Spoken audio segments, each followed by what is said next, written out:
So at 30, I started Wine Library TV. YouTube blows up. At 31, I'm on Conan O'Brien, Ellen.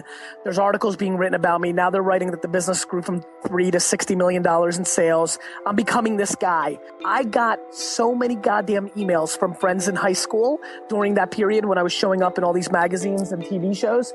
And every single one of them was like, hey, Gary, you remember me from high school? Oh my God, you're so lucky. I wrote back every single one of them and said, let me just clarify one thing. I'm not lucky. I worked. I worked every goddamn weekend and every holiday since I was 14 years old. So you can keep that luck shit in your pocket.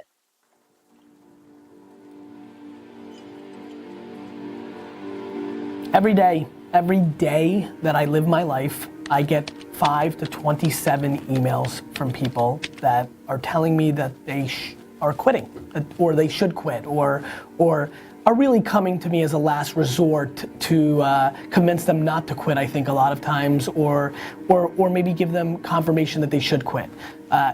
Hey Gary, this is Sally. I've been doing my blog now for 9 months and I'm not getting the results that I like to see, or that I was promised, or that you innuendo.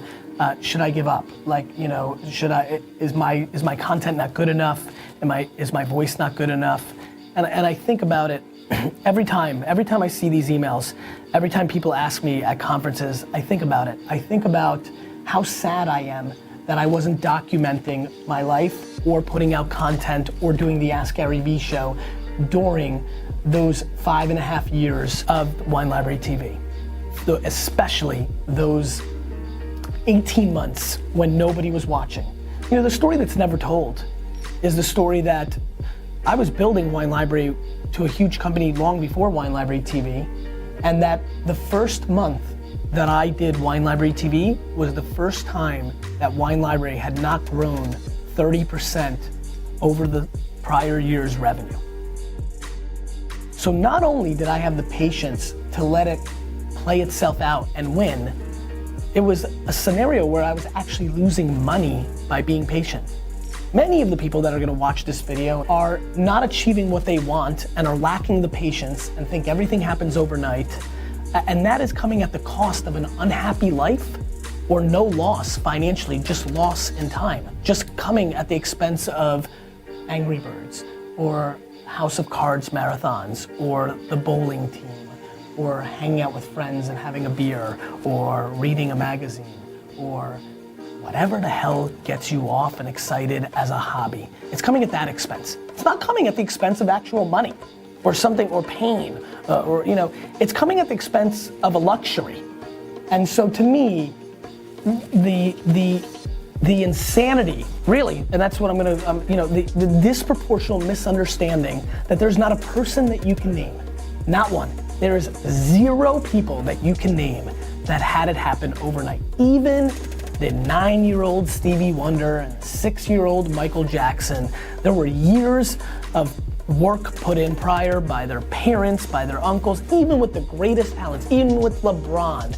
He seemed like so young when he hit the scene. Guess what? He wasn't. He'd already been playing basketball for 15 goddamn years. Even though you all say to me like, wow, you did it. I didn't do it. I did it when I was 14 years old, and 15 years old, and 16 years old, and 17 years old, and 18 years old, and 19 years old, and 20 years old, and 21 years old, and 22 years old, which were all the years that every single weekend, while my friends went to the Jersey Shore and hooked up with girls, while my friends went fishing, while my friends hung out and threw around the football and lived the leisure life, every weekend, every single weekend. Let me just say it one more time. Every weekend, every day, from the day I got out of school to the day I went back into school, every vacation day, all of them, not a good amount of them, every day from 7 a.m. to back then 8 p.m., every day I was learning the wine business.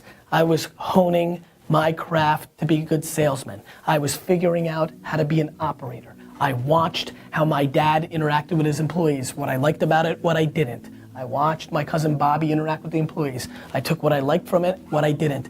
I was 30 years old before any of you ever saw me. Go show me the videos on YouTube right now that have me under 30. They don't exist.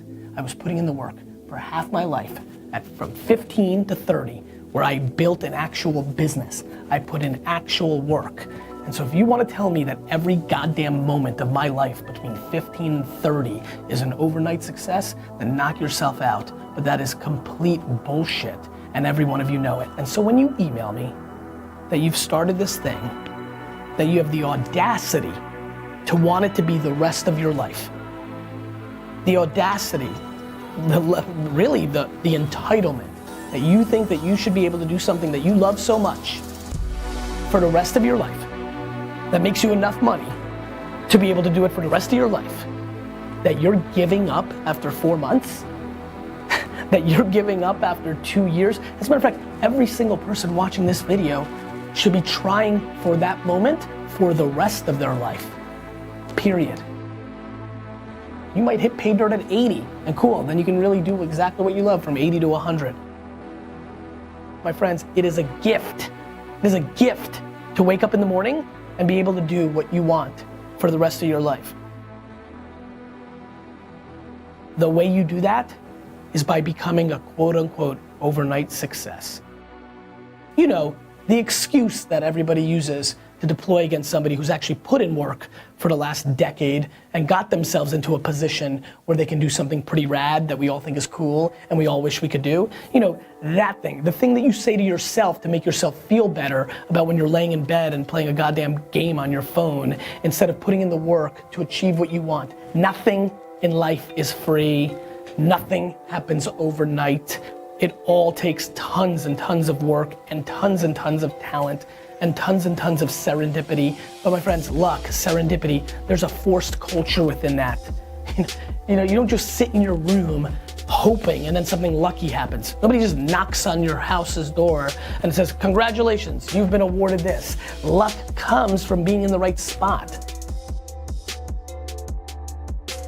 I've been really lucky because I fucking bleed out of my eyes every day of my life and work my face off. You get really lucky when you have that 11:30 p.m. meeting where the lucky thing happened. Pretty cool, since all you were fucking sleeping. I was pretty lucky, weird, that I scheduled that meeting because I did a ton of things for 30 years that allowed me to even have that meeting in the first place, that gave me the leverage to have that lucky thing to happen. There's no overnight successes, period. They don't exist. Show me. Leave a comment on YouTube, leave the name, explain to me, tell me, show me, let me know. Show me the overnight success, because I'll show you justifying in your brain something that is just not true, period.